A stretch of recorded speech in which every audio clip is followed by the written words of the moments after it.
Bonjour mesdames et messieurs, soyez salués.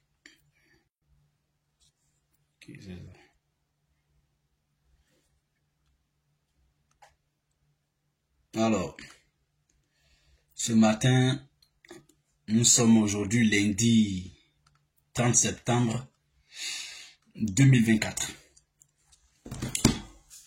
Donc, notre première édition, enfin, notre première journée de matinale. Je voulais vous saluer et prier pour que Dieu nous garde en de très bonne santé toute la semaine. Bon lundi à chacun de nous. Alors, je voulais juste 5 minutes de votre temps, 5 à 10 minutes de votre temps comme d'habitude. Je ne vais pas venir vous amener encore dans notre matinale avec le sujet de qui a gagné ou perdu les élections de 2010. Je voulais faire une petite analyse ce matin avec vous et puis passer à autre chose. Comme le thème le dit, avançons, mettons fin au débat. J'ai dit un jour sur un de ces panels là sur TikTok que 100 ans après aujourd'hui, pas après 2010, hein, mais 100 ans après aujourd'hui, je vous dis que le débat continuera et les positions seront toujours tranchées, divisées. Ceux depuis 2010 sont dans la logique de Ouattara a gagné. Je ne pense pas qu'ils pourront se dédier encore dans 100 ans après. Et ceux qui sont dans la logique de c'est Babou qui a gagné, j'ai dit, ça fait partie désormais de notre histoire. Ça sera ainsi jusqu'à la fin des temps. D'autres sont nés en 2010. Ils ont aujourd'hui entre 13 et 14 ans. Donc bientôt ils seront des électeurs potentiels. Cette histoire-là, d'autres leur compteront et ils prendront aussi leur position. Je veux compter cette histoire à celui que je peux convaincre et puis il va dire, demain, malgré qu'il n'était pas né, mais il va dire que c'est Ouattara qui a gagné, il va argumenter. D'autres diront à leurs proches ou collaborateurs ou partisans ou militants qui n'étaient pas contents, qui n'ont pas assisté au débat électoral et ils prendront position que c'est Babou qui a gagné et ils vont argumenter. C'est comme ça, ça sera. Mais ça n'avance pas la Côte d'Ivoire. Ça ne nous avance en rien du tout. Nous ne sommes plus à la recherche d'une quelconque vérité de qui a gagné, qui a perdu. Là encore, j'allais accepter de mener encore houleusement ce débat. C'est-à-dire, si cette vérité-là pouvait apporter la démocratie vraie dans la Côte d'Ivoire d'aujourd'hui ou de demain, je serais disposé. En tout cas, moi, je suis prêt. Celui qui va me dire que non, il faut qu'on mène ce débat-là. Il faut que ce débat soit toujours alimenté. Parce que si on retrouve la vérité d'un camp et d'autre, vraiment, ça se... Je suis pas d'accord. Mais avant, mesdames et messieurs, j'ai intercepté une vidéo hier que j'ai postée sur ma page. Je voulais vous faire passer ce témoignage vivant d'un des plus grands acteurs de la crise de 2010. Crise électorale de 2010. Mesdames et messieurs, c'est un témoignage qui pèse dans ce débat-là. Très rapidement, en 1 minute, 40 secondes environ, on va écouter M. Laurent Gbagbo lui-même. On va lui donner la parole. Il va s'exprimer. Soyez attentifs. Il va d'abord nous parler. Il va nous parler de ce qui s'est passé à l'an 2000, d'il y a 24 ans. En l'an 2000, entre lui et le général Guéhi Robert. On va l'écouter. Et puis, on va situer le contexte en 2010. Écoutons le président Gbagbo Laurent. Et ça, ce qu'il est en train de dire là. En fait, c'est une grande révélation que beaucoup ne tiennent pas compte de ça. On va écouter le président Gbagbo. Il parle de 2000, entre lui et le général Gueye, en 1 minute 16 secondes.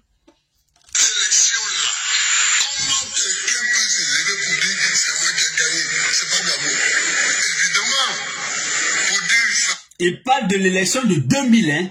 Écoutez très bien. Il a annulé les votes d'Ivo, de Lakota, de Gagnoa, de Soubré, d'Issia, avec de tous les pays métis.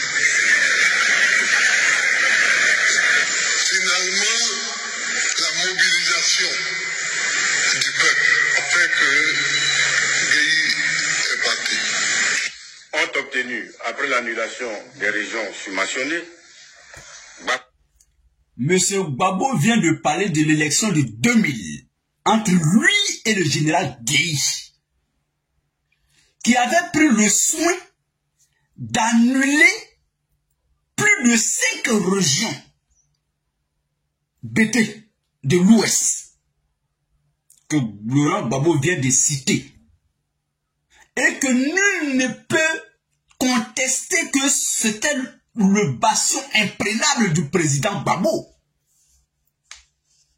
qui ont été triés sur le volet et annulés avant de proclamer sa victoire sur les zones qui n'ont pas été annulées. Ça, c'est le général Gueye qui a fait ça.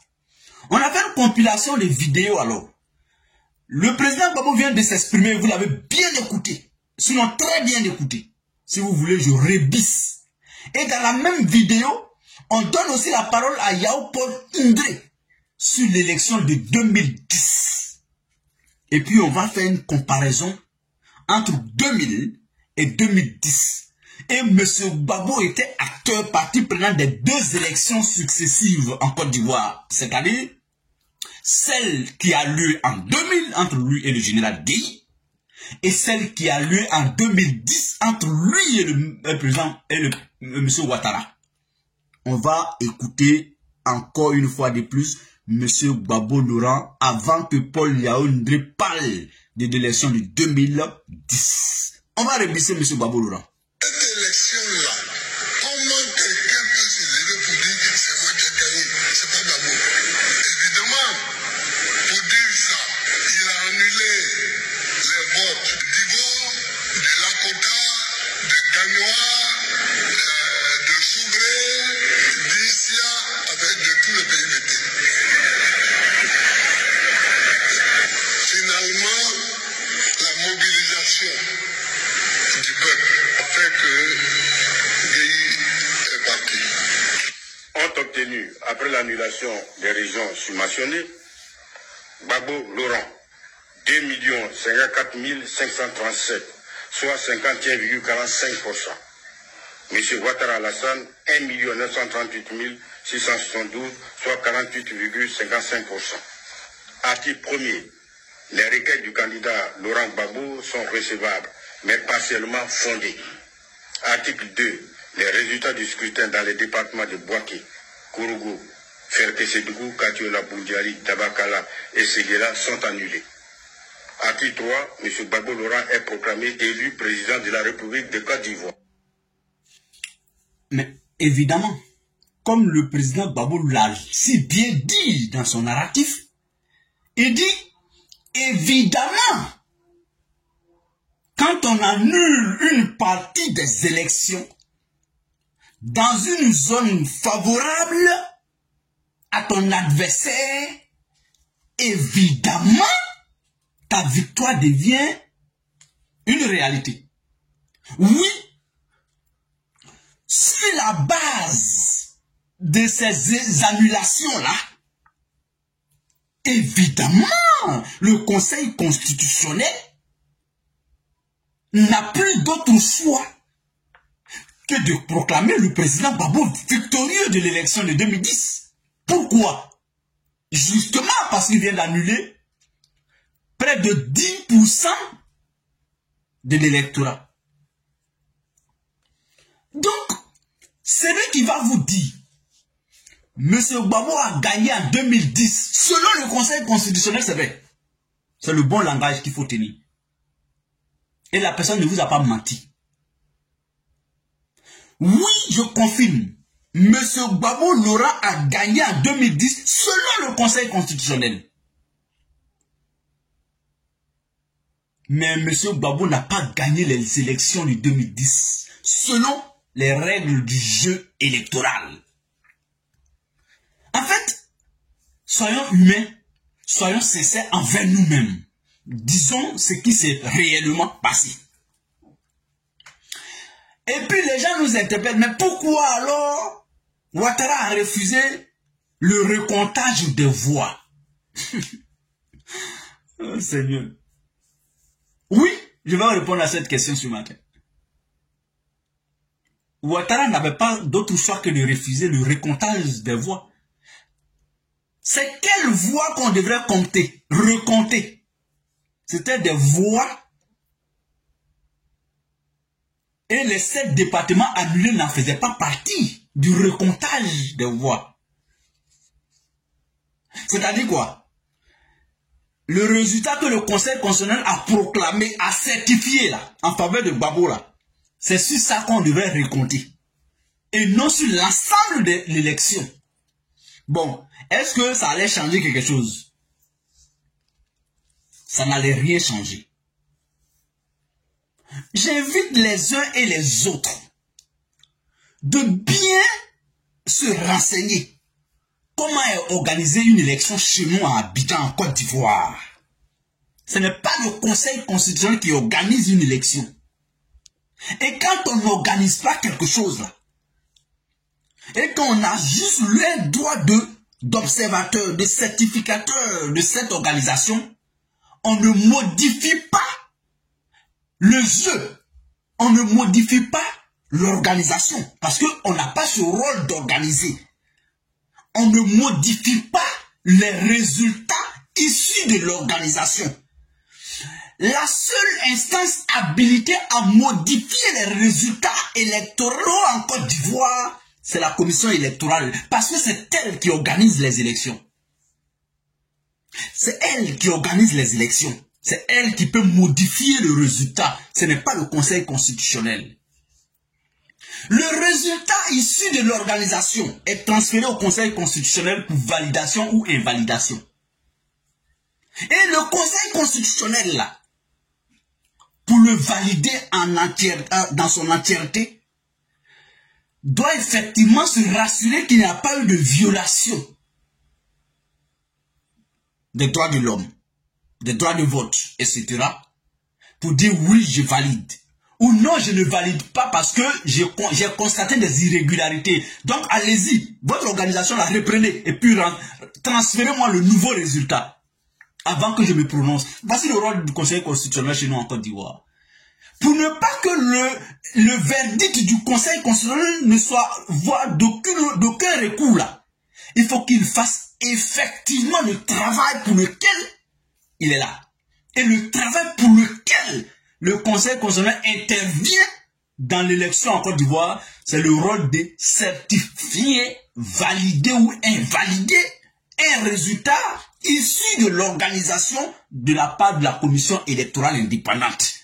Dès lors que le Conseil constitutionnel touche à ce résultat, modifie ce résultat et proclame quelqu'un sur la base de cette modification, il est dans le faux. Satan l'a possédé.